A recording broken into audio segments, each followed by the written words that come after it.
Xabaringiz bor, 5-avgust kuni Starvision kompaniyasi tomonidan Xitoyning Shandun provinsiyasi qirg'oqlari yaqinidagi dengiz start platformasidan Samarqand 2028 va Lampung 1 giperspektral sun'iy yo'ldoshi uchirildi. Mazkur xabar tarixiy voqea sifatida ta'riflanib, ommaviy axborot vositalari va ijtimoiy tarmoqlarda sun'iy yo'ldoshning Xitoy tomonidan ishlab chiqilgani keng muhokamalarga sabab bo'ldi. Xo'sh, Xitoyning Samarqand 2028 sun'iy yo'ldoshi nega aynan Samarqand deb nomlandi? O'zbekiston o'zining ilk sun'iy yo'ldoshini qachon uchira olish imkoniga ega bo'ladi?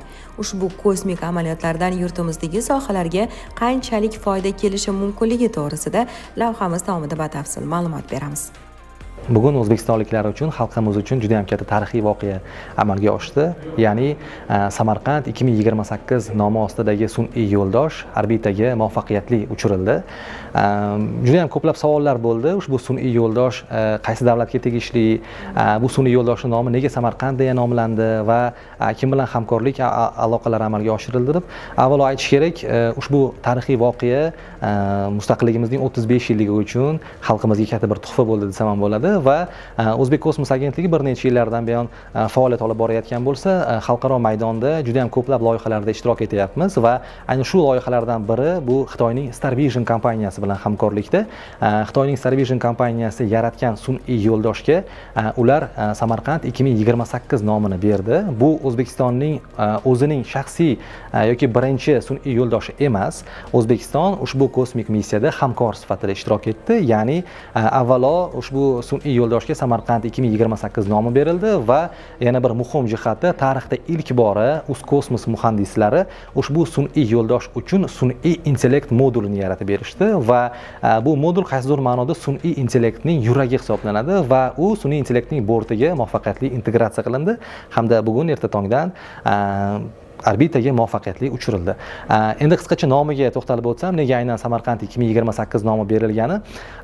O'zbek kosmos agentligi, Uzkosmos agentligi har yili juda ham ko'plab xalqaro anjumanlar, xalqaro global bozordagi eng muhim o'yinchilar ishtirok etadigan, kosmik bozordagi eng muhim o'yinchilar ishtirok etadigan maydonlarda o'zini taqdimot qiladi. Ya'ni faoliyat, O'zbekiston imijini, O'zbekistondagi kosmik faoliyatni bevosita ularga namoyish etadi va mana shunday namoyishlardan biri 2025-yilda Sidney shahrida o'tkazilgan xalqaro astronavtika kongressida bo'lib o'tdi. Unda juda ham katta bir kongressda, buni oddiyroq qilib aytadigan bo'lsak, ayni kunda jahonda qaysi davlat, qaysi tashkilot, qaysi korporatsiya, qaysi xususiy kompaniya kimki kosmos bilan shug'ullansa, barchasi bevosita mana shu xalqaro astronavtika kongressida jam bo'lishadi. Bu qaysidir ma'noda butun jahon kosmos eksposi va olimpiadasi hisoblanadi. Ayni shu ekspoda yirik tadbirda Uzkosmos delegatsiyasi ham ishtirok etdi va 2025-yilda shunaqa katta bir yutuqqa ega bo'ldikki, bu ham O'zbekiston kosmik sohasi tarixida juda ham yirik bir rezonans olib kelgan voqelik bo'ldi.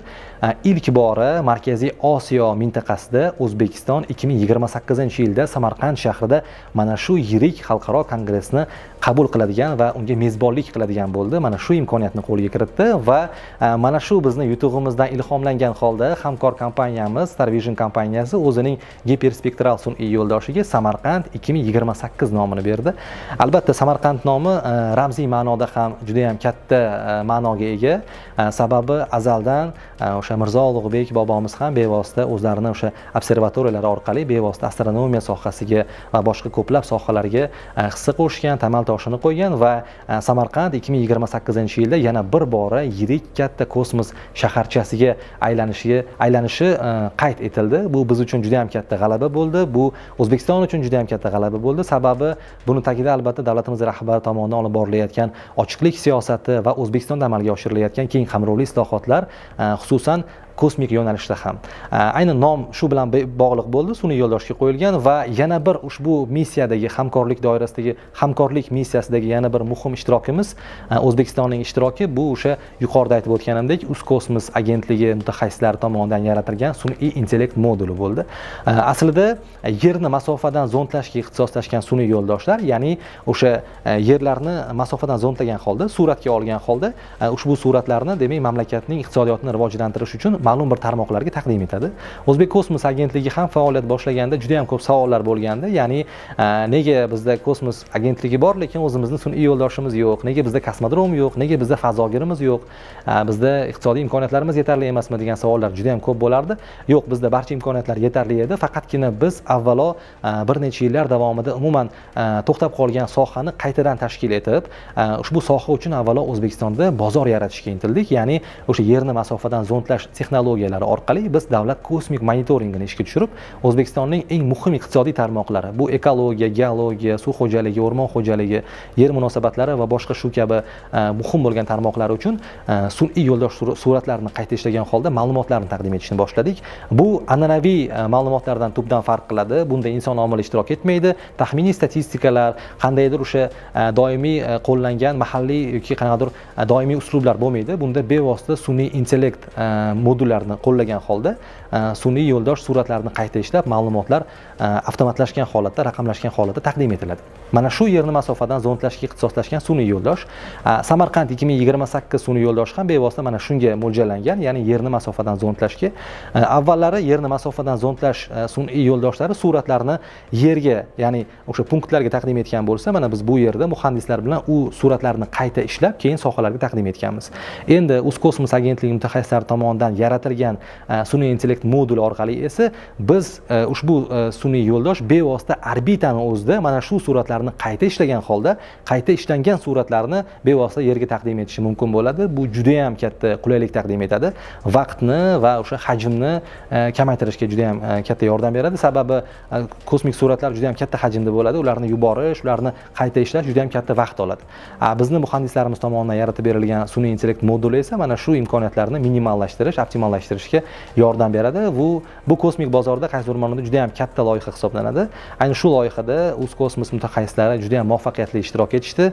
Bugun ushbu modul Samarqand 2028 sun'iy yo'ldoshiga bortiga muvaffaqiyatli joylashtirildi, integratsiya qilindi va u orbitaga uchirildi. Bu ushbu hamkorlikdagi kosmik missiyaning yana bir muvaffaqiyatidan, natijasidan darak beradi. Yana bir bora ta'kidlab o'tmoqchiman, Samarqand 2028 sun'iy yo'ldoshi bu O'zbekistonning sun'iy yo'ldoshi emas. Bu Xitoyning Starvision kompaniyasi bilan hamkorlikda amalga oshirilayotgan kosmik missiya doirasidagi loyiha. Faqatgina nomi Samarqand 2028 va bizni muhandislarimiz unga sun'iy intellekt modulini yaratib berishgan. Endi savol, O'zbekistonning birinchi sun'iy yo'ldoshi qachon uchiriladi? Bu ayni vaqtda bu yo'nalishda ham ishlar olib borilyapti. O'zbekistonning birinchi ilmiy sun'iy yo'ldoshini 2030-yilgacha orbitaga uchirish reja qilingan. Ayni vaqtda o'zbekistonlik 7 nafar muhandislar Yaponiyaning Kyutek texnologiya universitetida, butun jahonda top 100 talikka kiruvchi universitetda magistratura bosqichida tahsil olishyapti. Ular 2 yil davomida nazariy bilimlar bilan birgalikda o'sha yerdagi professor o'qituvchilar bilan O'zbekistonning birinchi ilmiy sun'iy yo'ldoshlarini o'zlari qorako'z yoshlarimiz o'z qo'llari bilan yaratishyapti va ular ushbu sun'iy yo'ldoshni yaratib bo'lgandan so'ng O'zbekistonga qaytib bevosita uni shu orbitaga uchirish bosqichlarini amalga oshirishadi.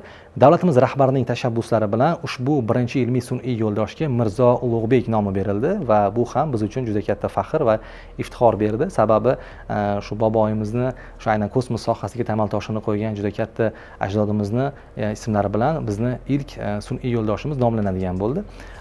Savol bo'lishi mumkin, O'zbek kosmos agentligi nega aynan 7 nafar muhandisga ishonch bildirib O'zbekistonning birinchi sun'iy yo'ldoshini yaratishga kirishdi?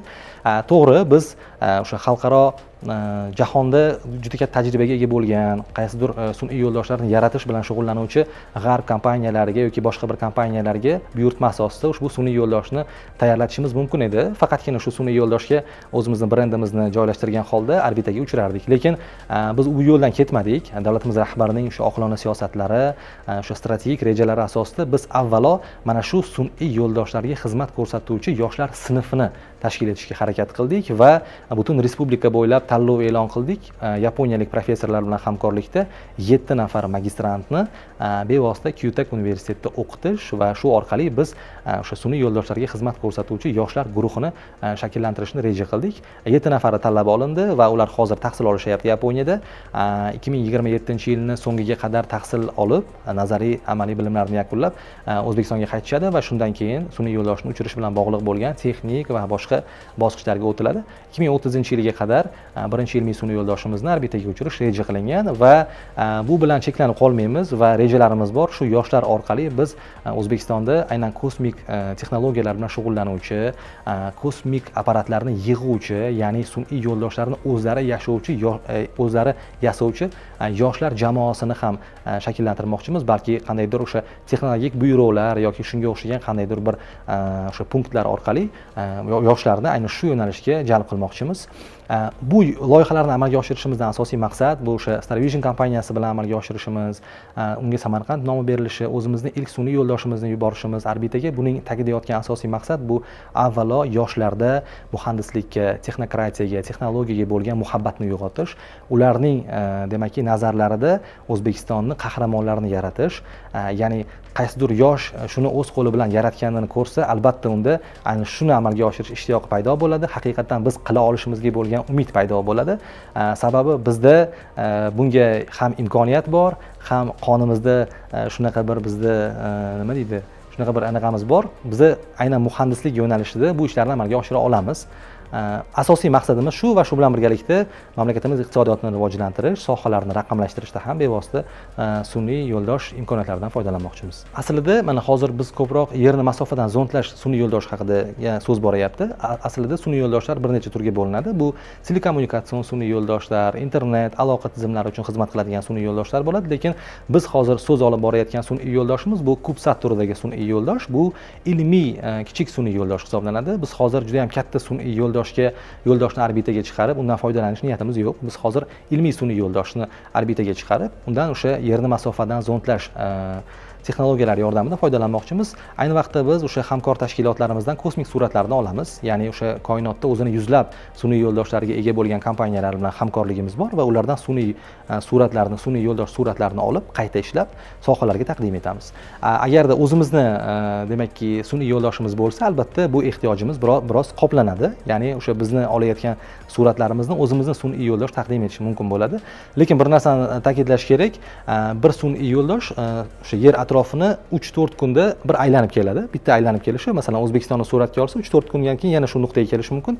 Albatta, bitta sun'iy yo'ldosh bilan o'sha yerni masofadan zondlash, davlat kosmik monitoringi ehtiyojlarini to'laqonli qondirish imkoniyati yo'q. Bunga bir necha sun'iy yo'ldoshlar guruhi kerak. Shuning uchun ham biz avvalo shu bir sun'iy yo'ldoshni tajriba asosida amalga oshirib, bundan foydalanib, keyinchalik sun'iy yo'ldoshlar guruhini shakllantirishni ham reja qilyapmiz. Asosiy maqsad nima? Sun'iy yo'ldoshni yuborishdan asosiy maqsad o'sha yuqorida aytib o'tganimdek, davlat kosmik monitoring tizimini joriy qilish.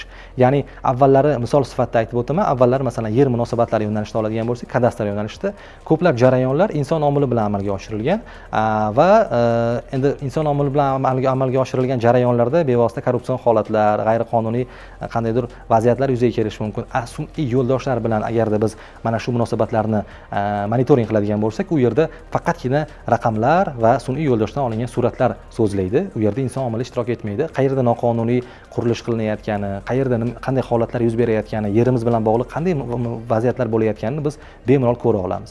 Aynan shu davlat kosmik monitoring tizimi orqali. Shu bilan birgalikda suv omborlari, masalan, suv omborlarining holati. Avvallari suv omborlari ko'proq mexanik usulda tekshirilgan, monitoring qilingan, ya'ni o'sha inson omili bilan qancha suv borligi, suv omborlarining tagidagi loyihalanish bormi, yo'qmi, shular. Biz bugungi kunda o'sha aerokosmik texnologiyalardan foydalangan holda va sun'iy yo'ldosh ma'lumotlardan foydalangan holda suv omborlarining 3D modellarini yaratyapmiz. Endi tasavvur qiling, biz o'sha suv omborlarining eng tubidagi eng zarra toshni ham ko'ra olamiz.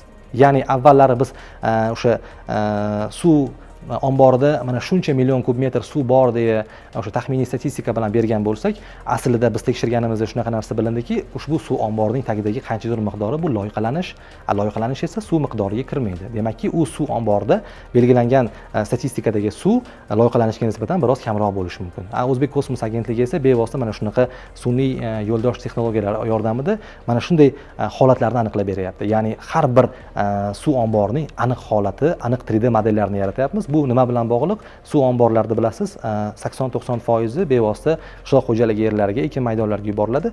Bu har bir ekin maydoniga suvning to'liq yetib borishi, to'liq demakki o'sha suvni raqamlashtirish, qaysidir ma'noda suvni yetkazib berishni raqamlashtirishga ham yordam beryapti sun'iy yo'ldoshlar. Shu bilan birgalikda qishloq xo'jaligi yo'nalishida ham qaysi maydonga nima ekilganligi, qaysi mahsulotni vegetativ holatini kuzatish, dinamikasini kuzatish, qaysidir balki mahsulotga qanchadir mineral kerak bo'lishi mumkin. Biz balki ko'proq suv berib yuborayotgandirmiz, balki biz qaysidir mineralni kamroq berayotgandirmiz. Ayni shu bosqichlarda ham bevosita biz sun'iy yo'ldosh ma'lumotlardan foydalanishni reja qilyapmiz. Bu unumdorlikni oshirish, qaysidir ma'noda o'sha avvaldan qaysidir mahsulotni demakki mavsumiy ko'payishini hisob-kitob qilishga yordam beradi, prognozlashga. Masalan, bizda juda ham ko'p bo'ladi-ku bozorimizda. Qaysidir yili sabzi mahsuloti qimmat bo'lib ketadi, qaysidir yili boshqa mahsulot qimmat bo'lib ketadi. Mana shunaqa tendensiyani bevosita minimalashtirishga bu yordam beradi. Aynan shularni amalga oshirish, bu bevosita iqtisodiyotni rivojlantirish. Mana shularni biz yo'lga qo'ysak, iqtisodiyotimiz ancha rivojlanadi, raqamlashadi. Bunda esa sun'iy yo'ldosh ma'lumotlari juda ham qo'l keladi. Buning uchun esa yerni masofadan zondlash sun'iy yo'ldosh kerak. Samarqand 2028 sun'iy yo'ldosh ham aynan shu turda yerni masofadan zondlashga ixtisoslashgan. Biz yuboradigan Mirzo Ulug'bek sun'iy yo'ldosh ham, ilmiy sun'iy yo'ldosh ham bevosita shu davlat kosmik monitoringi ehtiyojlarini qoplashga yordam beradi. Davlat kosmik monitoringi ehtiyojlarini qoplash uchun biz har yili davlat kosmik monitoringini amalga oshirardik, yilda bir marta. Yaqinda davlatimiz rahbari tomonidan shunaqa bir bizga vazifa berildiki, endi davlat kosmik monitoring yiliga 3 marta amalga oshiriladigan bo'ldi. Ya'ni buni qaysidir ma'noda effekti, foydasi sezildi, iqtisodiyotda o'sha raqamlarda sezildi va biz yilda 3 marta buni amalga oshirishni yo'lga qo'yapmiz.